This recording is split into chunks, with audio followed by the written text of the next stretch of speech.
கர்த்தருடைய பரிசுத்த நாமத்துக்கு மகிமை உண்டாவதாக. இந்த வீடியோ மூலமாக உங்களை சந்திப்பதிலே மிகுந்த மகிழ்ச்சி அடைகிறேன். கர்த்தர் தாமே இந்த வார்த்தைகளை கேட்கிற ஒவ்வொருவரையும் ஆசீர்வதிப்பாராக.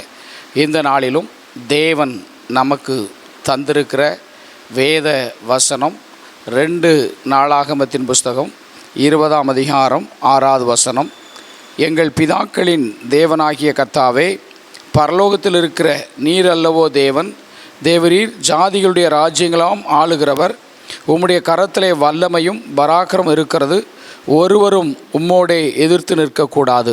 ஆம், அன்பு தேவனுடைய பிள்ளைகளே, மோவாபியரும் அம்மோனியரும் சேயீர் தேசத்தாருடன் அங்கே யோசபாத் என்ற ராஜாவை எதிர்த்து வந்தபோது அவன் பயந்து தன் ஆண்டவனை நோக்கி ஜெபம் பண்ணும்படி எருசலேம் நகரம் முழுவதையும் உபவாசத்தை அறிவித்தான் என்று சொல்லி பார்க்கிறோம். ஆம், இந்த வார்த்தைகளை கேட்கிற தேவ பிள்ளைகளே, நீங்கள் உங்களை சுற்றி இருக்கிற பிரச்சனைகளை பார்த்து அல்லது போராட்டங்களை பார்த்து இன்றைக்கு யோசபாத்தை போல கலங்கி நிற்கிறீர்களோ, அவன் கலக்கம் வந்தபோது தேவனை நோக்கி உபவாசம் பண்ண வேண்டும் என்று சொல்லி ஜனத்தார் அனைவரையும் அணைத்து அங்கே வரவழைத்து அவன் ஜெபித்ததை பார்க்கிறோம். அவன் முதலாவது ஜெபித்த காரியம் என்னவென்று சொன்னால், வல்லமையுள்ள தேவனே, நீர் அல்லவோ பூமியின் ராஜ்யங்களுக்கெல்லாம் தேவனாக இருக்கிறீர், உம்முடைய வல்லமைக்கு முன்பதாக வேறொரு வல்லமை இல்லையே என்று சொல்லி தேவனுடைய மகத்துவங்களை அங்கே சொல்லுகிறதை பார்க்கிறோம்.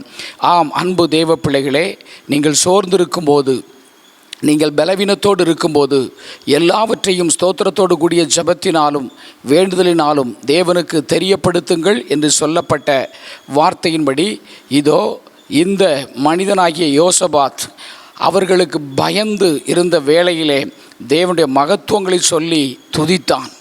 எங்கள் முற்பிதாக்களின் தேவனாகிய கர்த்தாவே, நீரல்லவா இந்த தேசத்தை இஸ்ரவேல் ஜனங்களுக்கு கொடுத்தீர், நீரல்லவா ஆலயத்தை கட்டி கொடுத்தீர் என்று சொல்லி அங்கே அவன் விண்ணப்பம் பண்ணினதை பார்க்கிறோம். ஆம் தேவ பிள்ளைகளே, நீங்கள் சோர்வோடு இருக்கும்போது அல்லது ஏதோ ஒரு பிரச்சனையில் நீங்கள் மாட்டிக்கொண்டிருக்கும் பொழுது தேவனை நோக்கி விண்ணப்பம் பண்ணும்போது முதலாவது அவருடைய மகத்துவங்களை சொல்லுங்கள், ரெண்டாவது நீங்கள் நன்றி செலுத்துங்கள்.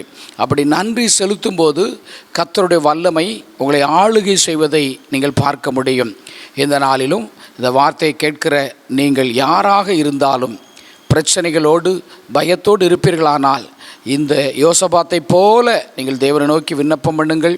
உங்கள் விண்ணப்பத்தின் சத்தத்துக்கு செவி கொடுக்கிறவர் நிச்சயமாகவே செவி கொடுத்து உங்களுடைய ஜெபத்திற்கு பதில் தந்து உங்களை ஆசீர்வதிப்பார். ஆமென்.